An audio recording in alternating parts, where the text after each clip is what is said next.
સરહદી વાવ તાલુકાના ચોથા નેસડા ગામે ઉનાળો આવતાની સાથે જ જે પીવાના પાણીની સમસ્યા સર્જાય છે। જો કે અગાઉ પણ ગ્રામજનો દ્વારા લેખિતમાં રજૂઆત કરીને ચૂંટણી બહિષ્કાર ચીમકી પણ ઉચ્ચારી હતી અને ગામની અંદર પ્રવેશતાની સાથે ચૂંટણી બહિષ્કારના બેનરો પણ પાણી મામલે લગાવવામાં આવ્યા હતા। જો કે ત્યારબાદ તંત્ર હરકતમાં આવ્યું હતું અને ત્યારબાદ ટેન્કર મારફતે પાણી પહોંચાડવામાં આવી રહ્યું હતું। છેલ્લા 10 દિવસથી ફરી ચોથા નેસડા ગામે પીવાના પાણીની સમસ્યા સર્જાતા ગ્રામજનો સહિત શાળાએ આવતા નાના ફૂલકાઓ પાણી વગર હાલાકીનો સામનો કરી રહ્યા છે। જો કે બાળકોએ જણાવ્યું હતું કે શાળામાં પાણી આવતું નથી, ઘરેથી પાણીની બોટલ લઈને આવીએ છીએ, તે પણ પાણીની બોટલ ગરમ થઈ જાય છે। અમારે શાળામાં જમવું હોય તો વાસણ ધોવાની તકલીફ થાય છે, જમવા બેસીએ ત્યારે હાથ ધોઈ શકતા નથી, જેથી તંત્ર દ્વારા ગામની રૂબરૂ મુલાકાત કરી પીવાના પાણીની સમસ્યાનો કાયમી ઉકેલ લાવવામાં આવે તેવી માંગ કરી હતી। જો કે પીવાના પાણી મામલે ગામના બાળકો સાથે વાત કરતા જણાવ્યું હતું કે અમારે શાળાએ ઘરેથી પાણીની બોટલ લઈ આવવું પડે છે અને શાળાએ જમતી વખતે પણ પાણી ન હોવાના લીધે હાથ ધોયા વગર ખાવા ખાઈએ છીએ, તેમજ થાળી ધોવા માટે પણ પાણી નથી અને નાના બાળકો તો પાણી ન આવવાના લીધે શાળાએ પણ આવતા બંધ થઈ ગયા છે।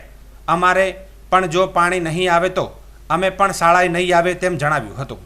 નમસ્કાર, મારું નામ છે યામિનીબેન પરમાર। હું ધોરણ 8 માં અભ્યાસ કરું છું। અમારા ગામમાં પાણી આવતું નથી, અમારી શાળામાં પાણી આવતું નથી। અમે ભોજન કરવા બેસીએ છીએ ત્યારે હાથ ધોયા વગર ખાવા ખાઈએ છીએ।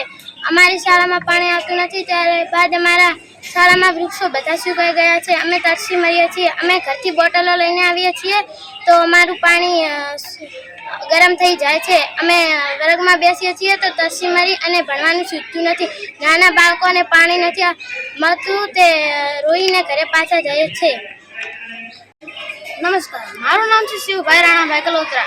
જ્યારથી અમારી સ્કૂલનું વેકેશન પૂરું થયું છે ત્યારથી અમારી સ્કૂલમાં પાણી આવતું નથી। અમે જમવા બેસીએ ત્યારે પણ થાળી ધોયા વગર ખાવું પડે છે। અમે જમવા બેસીએ ત્યારે હાથ ધોયા વગર ખાવું પડે છે। અમારા નાના ભાઈ બહેનો પાણી ના હોવાથી તરસે ઘરે જતા રહે છે। અમારું ઘર અહીંથી બહુ દૂર છે, તેથી અમને પાણીનો બાટલો લઈએ તો તે પાણી પણ ગરમ થઈ જાય છે। અહીં અમારા સ્કૂલના ઝાડવા પણ સુકાઈ ગયા છે, તેથી અમારા શાળામાં પાણી ના આવવાથી અમારા ઝાડવા પણ સુકાઈ ગયા છે। અમારે ચોથા નેસડા ગામમાં પાણી આવતું નથી। ભોજન માટે અમારે થાળીઓ હાથ ધોયા વગર ખાવું પડે છે। આજે તો દાખલો લઈને બીજી શાળાએ ભણવા જવું પડશે, કેમ કે અહીંયા પાણી આવતું નથી। પાણી વગર તો અમને ભણવાનું સૂઝતું નથી।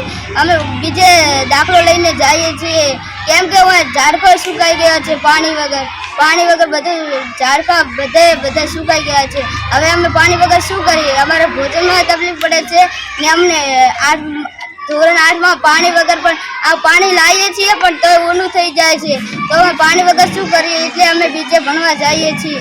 કેટલા દિવસથી પાણી થયા? પાણી અમે વેકેશન ખોલ્યું તારુંનું પાણી જ આવતું નથી। નમસ્કાર, હું ચોથા નેસડા પ્રાથમિક શાળામાં ભણું છું। હું 8મા ધોરણમાં અભ્યાસ કરું છું। જ્યારથી મારી શાળા ખુલી છે ત્યારથી અમારી શાળામાં પાણી આવતું નથી, તેનાથી મને ખૂબ તકલીફ થાય છે। અમારી શાળામાં જ્યારે અમે જમવા બેસીએ ત્યારે અમને તકલીફ થાય છે, કેમ કે હાથ ધોવા વગર પાણી પીવું પડે છે। અમે 2 કિલોમીટર દૂરથી આવીએ છીએ।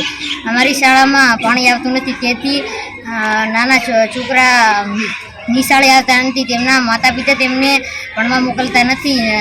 તેથી અમે જ્યારે બાટલા લઈને આવે ત્યારે બાટલા ગરમ થઈ જાય છે। અમારી શાળામાં પાણી લાવો એની વિનંતી।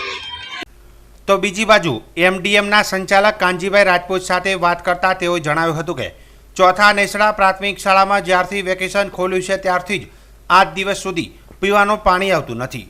મધ્યાહન ભોજનની અંદર રસોઈ બનાવતી વખતે પાણી વગર ખૂબ જ હાલાકી ભોગવવી પડે છે। પાણી વગર શાકભાજી ધોવામાં, વાસણ ધોવામાં ખૂબ જ તકલીફ પડે છે। જો કે પાણી બહારથી વેચાતું લાવીએ છીએ। પ્રાથમિક શાળામાં પણ વહેંચાતું પાણી લાવવામાં આવી રહ્યું છે। પાણી વગર વૃક્ષો પણ બળી રહ્યા છે, જેથી સરકારને નમ્ર વિનંતી છે કે તાત્કાલિક ધોરણે ચોથા નેસડા ગામની પ્રાથમિક શાળામાં પાણી પહોંચાડવામાં આવે। ચોથા નેસડા પ્રાથમિક શાળામાં હું રાજપૂત કાનજીભાઈ સુજાભાઈ એમડીએમ સંચાલક તરીકે ફરજ બજાવું છું।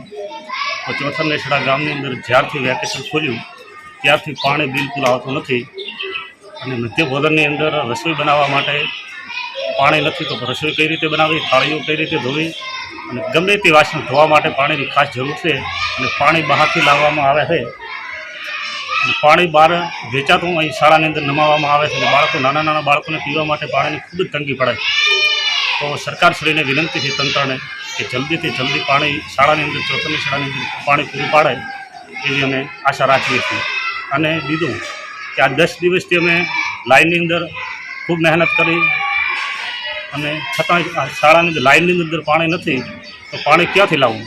એટલે ખાસ કરીને એ વિનંતી છે કે તરતને તરત પાણી છોડવામાં આવે અને શાળામાં પાણી પૂરું પાડે એ બે હાથ જોડીને સરકારશ્રીને વિનંતી કરવામાં આવે. જો કે સમગ્ર મામલે વાવ પ્રાથમિક શિક્ષણ અધિકારી સાથે યે ન્યૂઝ ઇન્ડિયાની ટીમે વાતચીત કરી હતી અને જણાવ્યું હતું કે આ સમગ્ર મામલે અમારી કચેરીએ કોઈપણ જાતની અરજી કે રજૂઆત આવી નથી. તેમજ મીડિયા મારફતે અમારું ધ્યાન દોરતા તાત્કાલિક ચોથા નેસડા પ્રાથમિક શાળામાં પીવાના પાણીની સુવિધા ઉપલબ્ધ થાય તેવા માટે પૂરતા પ્રયત્ન કરવામાં આવશે. પાણી પુરવઠા કચેરી તેમજ લાગતા વળગતા તંત્ર સાથે સંકલન રાખી પ્રાથમિક શાળામાં બાળકોને પાણી તાત્કાલિક મળી રહે તે માટે પૂરેપૂરા પ્રયત્ન કરવામાં આવશે. ચોથર નેસડા પ્રાથમિક શાળામાં પીવાના પાણીની સુવિધા નથી એ બાબતની અત્રેની કચેરીએ કોઈ રજૂઆત મળેલ નથી. આચાર્ય દ્વારા પણ અત્રે કોઈ જાણ કરવામાં આવેલ નથી. આપના મીડિયાના મારફતથી અમારું ધ્યાન દોરતા અમે તાત્કાલિક ચોથર નેસડા પ્રાથમિક શાળાની અંદર પીવાના પાણીની તાત્કાલિક સુવિધા ઉપલબ્ધ થાય એના માટે પૂરતા પ્રયત્નો કરવામાં આવશે. પાણી પુરવઠાની કચેરી તેમજ અન્ય લાગતા વળગતા અધિકારીશ્રીઓ સાથે સંકલન રાખી અને પ્રાથમિક શાળામાં બાળકોને પીવાનું પાણી તાત્કાલિક મળી રહે એના માટે પૂરેપૂરા પ્રયત્નો કરવામાં આવશે. પાણી પુરવઠા અધિકારી સાથે યે ન્યૂઝ ઇન્ડિયાની ટીમે વાતચીત કરી હતી અને તેમણે જણાવ્યું હતું કે આ ગામ સરહદી વિસ્તારનું ગામ છે. ઉનાળામાં અહીં પીવાના પાણીની વધારે જરૂરિયાત હોય છે. અમારી કચેરી દ્વારા ટેન્કર મારફતે પાણી પહોંચાડવામાં આવી રહ્યું છે. ગામની સ્કૂલમાં જે પીવાના પાણીની સમસ્યા સર્જાઈ છે તે માટે અમે અમારી ટીમને આજે મોકલી છે. તેને તપાસ કરીને પાઇપલાઇનમાં મળ્યું છે કે લાઇન લીકેજ છે તે મને જણાવશે તેવું જણાવ્યું હતું. આપણે સાહેબ ચોથા નેસડા ગામે પાણીની સમસ્યા સર્જાઈ છે, જેમાં પ્રાથમિક શાળા તેમજ ગામની અંદર પાણી નથી આવતું એવી પ્રશ્નો ઊભા થયા છે, શું કહેશો? ચોથા નેસડા એ આપણે સરહદી વિસ્તારનું છેવાડાનું આપણું જે ગામ છે, જે તખતપુરા આપણું સબેડો છે, ત્યાંથી નિયમિતપણે પાણી ત્યાં મેળવતા હોય છે. ચોથા નેસડાની અંદર અત્યારે કોઈ વાર વીજ કાપના લીધે અથવા તો કોઈ લીકેજ માઇનર લીકેજ અથવા તો કોઈ જૂની લાઈન હોવાના કારણે કોઈ વાર મૂળિયાના કારણે કોઈ વાર પાણીના પ્રશ્નો સર્જાતા હોય છે. તો ઉનાળામાં જ્યારે આ પશુધનની ત્યાં જરૂરિયાત પણ વધુ હોય છે તો એના સંદર્ભે આપણે કોઈ વાર જ્યારે પશુઓના કારણે થઈને વધારે જરૂરત પડે અને ગામ લોકોની રજૂઆત હોય તો જેના કારણસર આપણે પાઇપલાઇન ઉપરાંત ટેન્કર પણ આપણે પાણી પુરવઠા માટે સપ્લાય કરીએ છીએ. અને જ્યાર સુધી આ સ્કૂલની વાત છે તો આજે મારા જોડે આ રજૂઆત આવેલી છે. સ્કૂલની અંદર પાણીના સંપથી ગામના પંચાયત મારફતે આંતરિક વિતરણ વ્યવસ્થા મારફતે પાણી સપ્લાય કરવાનું આવતું હોય છે. છતાં પણ મારી ટીમને મેં ત્યાં જાણકારી માટે મોકલી છે કે સ્કૂલની લાઇનમાં કે કંઈ મૂળ્યું હોય અથવા તો બ્લોકેજ હોય તો એ તપાસ કરીને આપને જાણ કરવામાં આવશે. મોટા મોટી વાત કરવામાં આવે તો ટેન્કર મારફતે જો પાણી સંપ સુધી પાણી પુરવઠા તંત્ર પહોંચાડતું હોય છે અને ત્યારબાદ સરપંચ કે ગ્રામ પંચાયતના લોકો તે પાણી ક્યાં આપવું અને કેટલું આપવું તે નક્કી કરતા હોય છે. ત્યારે ગ્રામ પંચાયતથી લઈને અનેક અધિકારીઓ એકબીજાની ખામી જણાવી દોષનો ટોપલો ફેરવતા હોય છે. ત્યારે લાગતા વળગતા તંત્ર સત્વરે શાળાના બાળકોને પીવાનું પાણી પૂરું પાડે તેવી લોકમાંગ ઉઠવા પામી છે.